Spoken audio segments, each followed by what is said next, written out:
Bismillah ar-Rahman ar-Rahim. Let us start experiment F. Let us start experiment F.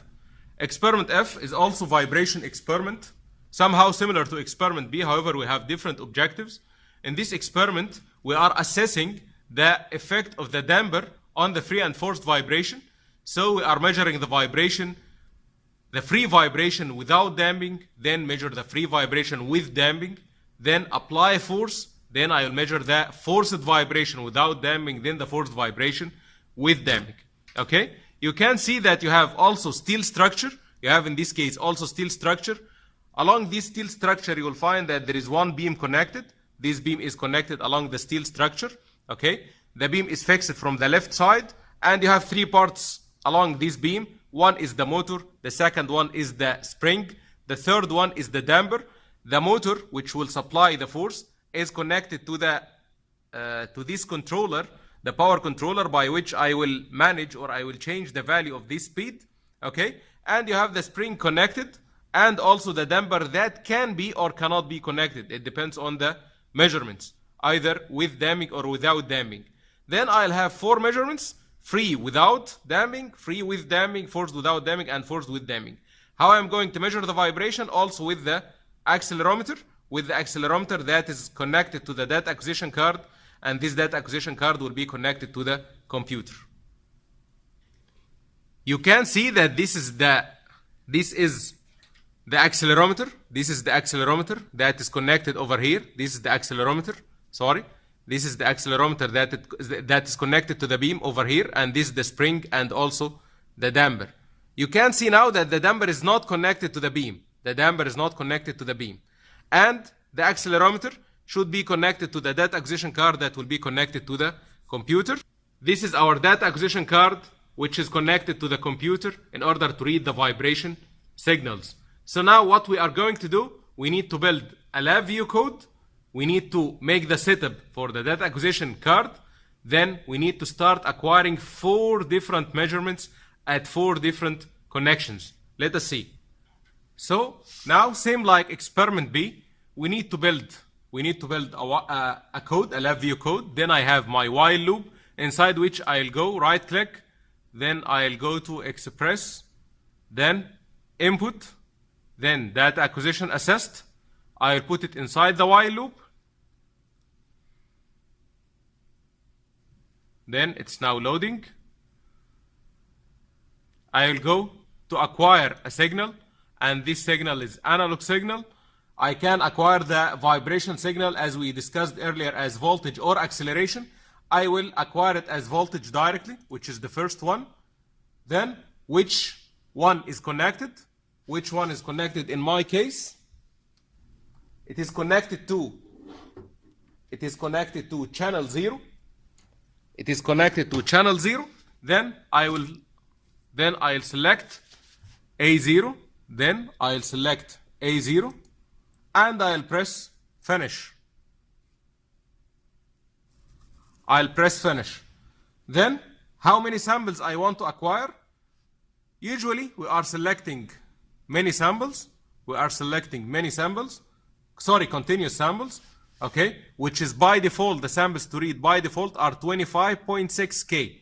25.6K. Let us see if the data acquisition card is connected, is reading some values or not. So let us press run and see. It measures some vibration. Let us start to apply some vibration.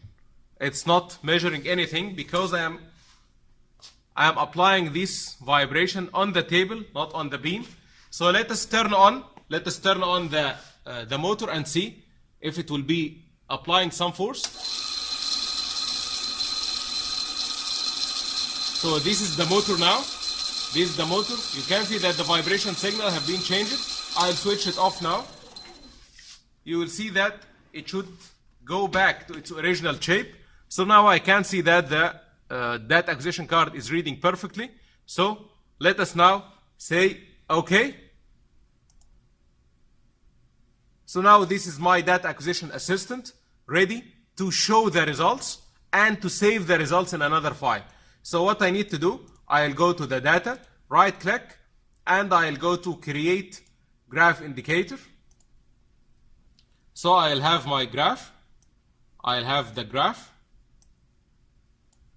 indicator for the signal, the vibration signal, and also I'll go to the plug diagram. I'll go to file input output, write measurement file in order to save the time domain signal.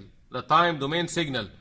What is the form of this time domain signal? It will be binary TDMS. It will be binary TDMS and one header only.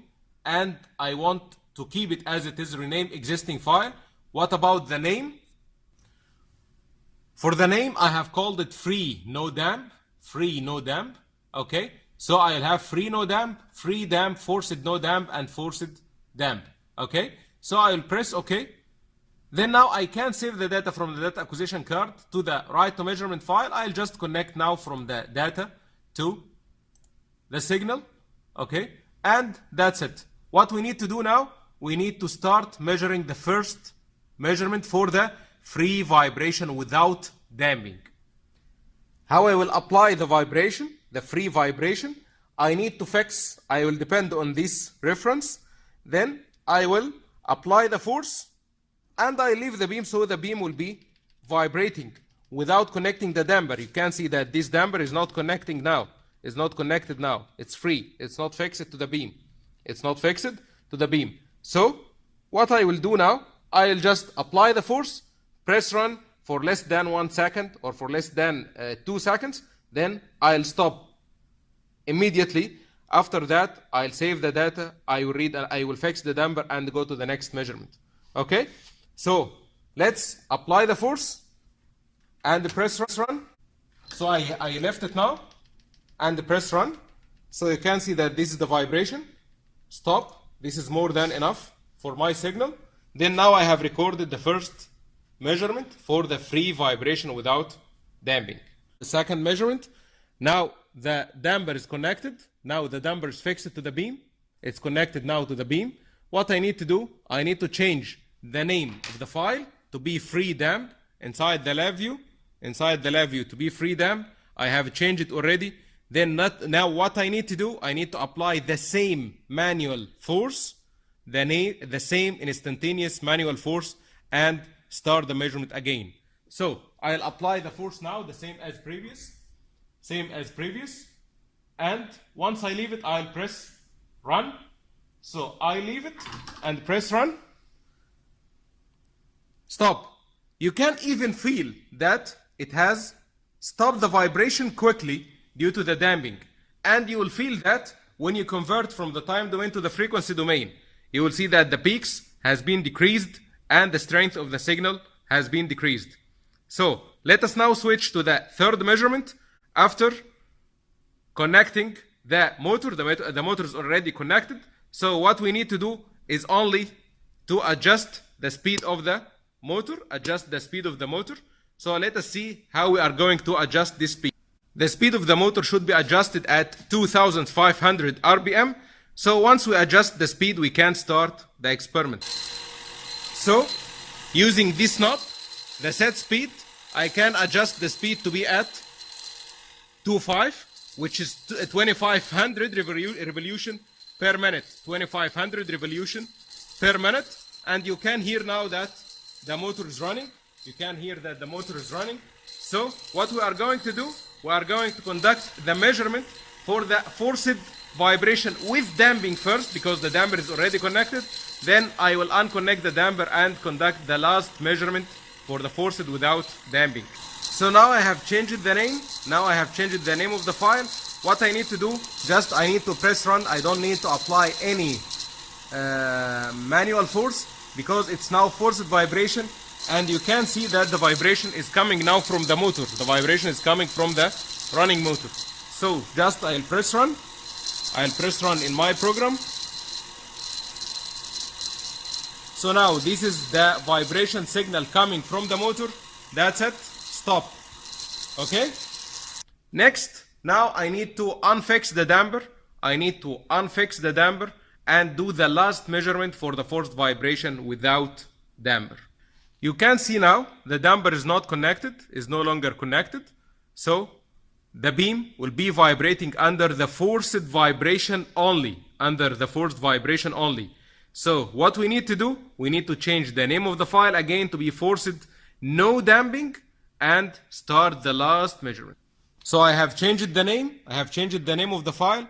So you have seen the vibration now. You have seen the vibration for this signal. Let us see now if I applied the same force, the same forced vibration without damping. I'll press run and just 2 seconds and I'll press stop. So sorry. Let us turn it on. So the system now is running. I'll press run and then I'll press stop. So by this measurement we are done with the 4 modes of the vibration: the free with damping, free without damping, forced with damping, and forced without damping. Based on the data that you will get for the TDMS files for the time domain signals, you need to convert it to the frequency domain signals and do similar to what you did in experiment B. Do similar to what you did in experiment B, okay? But for different requirements. Thank you.